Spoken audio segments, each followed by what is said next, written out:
सुअपराह्न अभी 4 बजे। आज 4 अगस्त 2025 श्रावण महीने का अंतिम सोमवार है। रास्ते में चल के आते आते एक जगह में मक्का का सभी दुकान लगा हुआ था।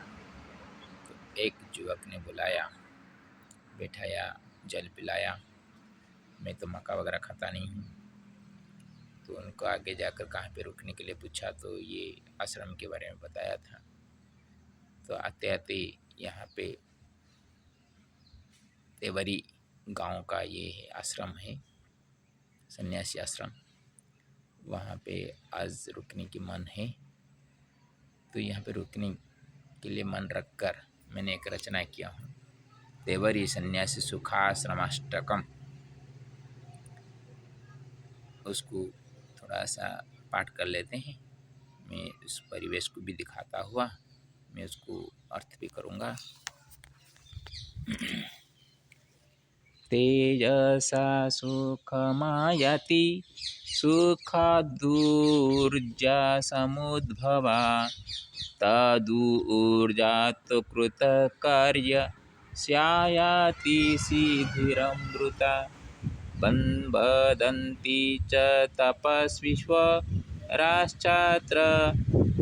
स्वतपसा वरणीयं च तत्कर्म यद्लोकमङ्गलाय यत् रीतिनीति विनिर्मुक्तं तपोकर्म न संगतं रीत्यानुसारमप्यस्तु नित्यानुयायिनः खलु संस्कारेण यथा बुद्धि स्थिररीत्यानुकूलता संस्कारहीनमत्यतु नित्यानित्येन मानिता। न्यायधर्मगतं कर्म नीयते स्वस्थजीवनं न्यायधर्मविनिवस्ति तत्कर्म नरकजीवनं। सीता यथा पतिधर्मे बल्कलधारिणी गता सीतेव सह्यमानत्र कालो धर्मविरोधिनी। सुखायेच्छा यथा काम्यो तथैव यततां नरः सम्यग् यथा मत्यां न कल्मषः। खाद्यं पेयं तथा चोष्यं लेयं च भोजनाश्रितं चर्वणेन यथा सन्ति तथैवास्तु त्रयेष्वपि। तेवरी ग्राममागत्य खेरदायि तपोस्थलम् आश्रमसुखमात्मानं यथा दत्तं तथैव च चाष्टकेनाहमप्यत्र सन्न्यासी धर्मविषयं क्रमानुसारमत्रैव विलिख्य अर्पयामि च। अभी अर्थ करते हैं। ये खेरदाई महाराज सन्यासी हैं, तो उनके नाम से बनाया गया होगा। तेजसा सुखमायति सुखात् ऊर्जा समुद्भवा तद ऊर्जा तो कृत कार्य स्यायाति सिद्धिरमृता। पहले हमारा तेज होना चाहिए। किस तरह का तेज होता है? सभी के पास एक भोजन करें तो भोजन करने के बाद कुछ करने के सामर्थ्य आता है। कुछ दिन आप खाएंगे नहीं, पिएंगे नहीं, तो आपके अंदर वो तेज नहीं आएगा। ये तो साधारण सी बात है। तेज आपका निखर कर आए, उसमें एक ऊर्जा मिलती है। हाँ, मैं कुछ करूं। और ऊर्जा से जो कुछ आप करते हैं, ऊर्जा में एक सुख मिलता है, आनंद मिलता है। वो आनंद से जो कर्म आप करेंगे वो आपके लिए सही होगा। ये तेज के बारे में मैंने क्यों कहा? तेज सूर्य से मिलते हैं। सूर्य का आतप ज़्यादा होते हैं तो रास्ते में चलना तकलीफ हो जाता है, और तेज खीन भी हो जाए तो चलना अच्छा है। फिर भी उसी वक्त बारिश हो जाए तो कंकर पैर में चुभने लगते हैं, तो चलना कठिन हो जाता है। और तेज़ सही हो, ज़्यादा गर्मी न हो, ज़्यादा ठंडक न हो, बीच बीच वाला हो, तो इसमें चलने में एक आनंद मिलता है। और वो आनंद में चलते चलते कुछ चिंतन मन में आता रहता है। हमारा कर्म और क्या हो सकता है? अच्छी चिंतन करना। तो चिंतन करते करते क्या ऐसे एक कहाँ पे मैं ठहरूँ, कहाँ रुकूँ, और किस तरह का एक बात मन में लाकर कुछ रचना करूं जिससे कि सबका भलाई हो, ये एक चिंतन लेकर हम चलते रहते हैं। वो कर्म भी सही हो, चिंतन का कर्म। कर्म 3 प्रकार का होते हैं, शारीरिक, मानसिक होते हैं और वाचिक होते हैं। आप जो शिक्षक लोग पाठ पढ़ाते हैं ज़्यादा उनका वाचिक कर्म होता है, और बौद्धिक लोग जो होते हैं, बहुत सारे कविता वगैरह रचना करते हैं, सभी करते हैं, उनका मानसिक कर्म ज़्यादा होता है। और जो शारीरिक कर्म करते हैं, आजकल शारीरिक कर्म का ज़्यादा दबाव है। पैसा तो कम मिलता है, शारीरिक कर्म से आपको पैसा मिलके करोड़पति बनना इतना सहज नहीं है। वाचिक कर्म करके भी आप नेतागिरी करेंगे तो बात अलग है। और बौद्धिक वाला जो होते हैं,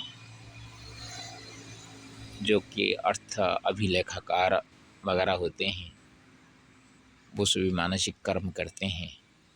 तो मानसिक कर्म से फायदा ज़्यादा मिलता है। लेकिन जो लिखने वाले होते हैं, कवि, लेखक, वो करोड़पति नहीं बन पाते। जो हिसाब रखा कर रहते हैं, दिमाग लगा के करते रहते हैं। शारीरिक कर्म उनका होता है सिर्फ कलम चलाना, नहीं तो कंप्यूटर के सामने बैठकर टंकन को टक टक करना, ये सभी कर्म। तो ये सभी कर्म करने से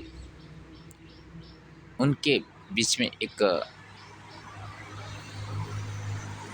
उसी के हिसाब से आपको खाना पड़ेगा।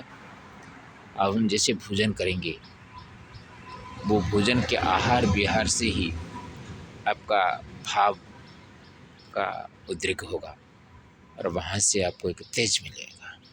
वो तेज आप अच्छे कर्म में लगाएंगे तो वो आपके लिए भी भलाई है और संसार के लिए भी मंगलदायी होगा। लेकिन वो कभी कभी वो तेज हम गलत रास्ते में डाल देते हैं। जैसे कि अभी बार बार दिखाई दे रहे हैं कि सभी धरपकड़ हो रहे हैं, करोड़ों रुपया मिलता है। तो आज तक वो इतना पैसा कमाते हैं, लोगों के नज़र में क्यों नहीं आता था? क्योंकि उनका दिमाग ऐसा चलाए थे कि किसी को पता ना चले। लेकिन उनको ये सोचना चाहिए कि आज हमारा दिमाग जितना है, हमारा दिमाग से भी तेज वाला कोई और दिमाग भी है। इसीलिए भगवान शिव जी, आज सोमवार है, श्रावण महीना का अंतिम सोमवार है, तो शिव जी का बात यहाँ पे तो लेना ज़रूरी है। शिव जी का डमरू क्या बोलता है? ताबड़ ताबड़ता, उससे बड़ा, उससे बड़ा, उससे बड़ा। कभी भी अपने आप को सबसे बड़ा ना मान। तो ये चिंताधारा हमारा मन में रहनी चाहिए। ऐसे चिंताधारा रहने से हम सही काम करने के लिए हमको ऊर्जा मिलेगी, और वो ऊर्जा से हम एक प्रकार का सुख, आनंद हमको मिलेगा, और सुखी मन से हम जो काम करेंगे वो सफल ही होगा। जो कि इस जगह में आने पर मेरे को ये सोच मन में आया। वदन्ति च तपस्वीश्वराश्चात्र स्वतपसा वरणीयं च तत्कर्म यत् लोकमंगलाय यत्। ये सिर्फ मैं नहीं बोलता हूँ, जितने बड़े बड़े तपस्वी ईश्वर के समान हैं, याज्ञवल्क्य महर्षि बोलो, वशिष्ठ महर्षि बोलो, वाल्मीकि महर्षि बोलो, विश्वामित्र महर्षि बोलो, जितने सभी ऋषि मुनि हैं, सभी इस धरती में एक ही बात बताया कि वो कर्म श्रेष्ठ है जो कि लोक मंगल के लिए हो। रीति नीति विनिर्मुक्तं तपो कर्म न संगतं रीत्यानुसारमप्यस्तु नित्यानुयायिनं खलु। रीति और नीति दो चीज़ें। रीति क्या बोलती हैं? रीति एक ऐसे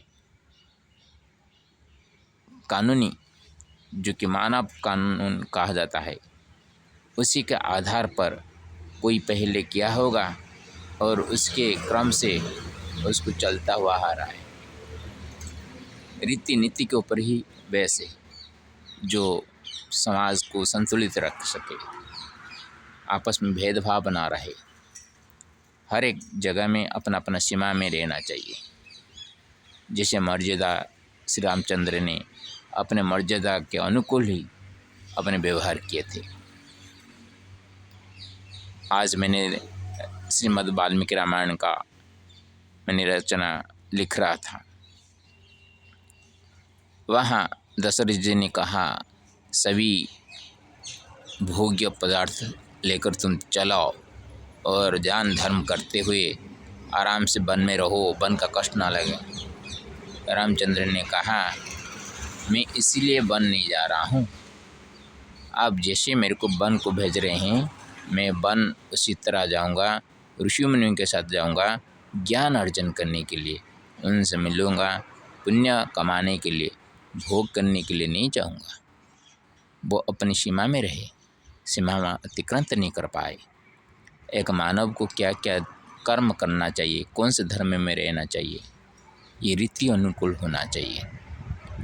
उनके दादा परदादा सभी जिस रास्ते में चल रहे थे, उसी रास्ते में ही रामचंद्र ने चलने के लिए कोशिश किया और वो नीति विरुद्ध नहीं था। इसलिए जो रीति नीति के भिन्न करके हम तप करेंगे, वो कर्म संगत नहीं है।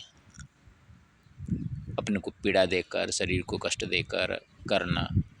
मेरे को बोलते हैं, तुम खाते नहीं हो, पीते नहीं हो, इतना शरीर को कष्ट क्यों देते हो? मैं शरीर को कष्ट नहीं दे रहा हूँ, देख रहा हूँ मैं शरीर कितना सह रहा है। शरीर सह रहा है तो सहने देता हूँ।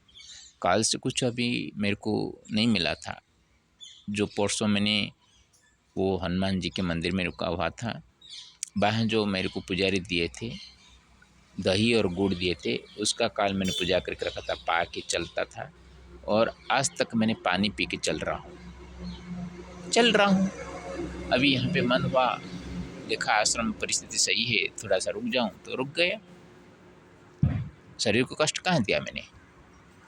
शरीर का अनुकूल व्यवहार में करता हूँ,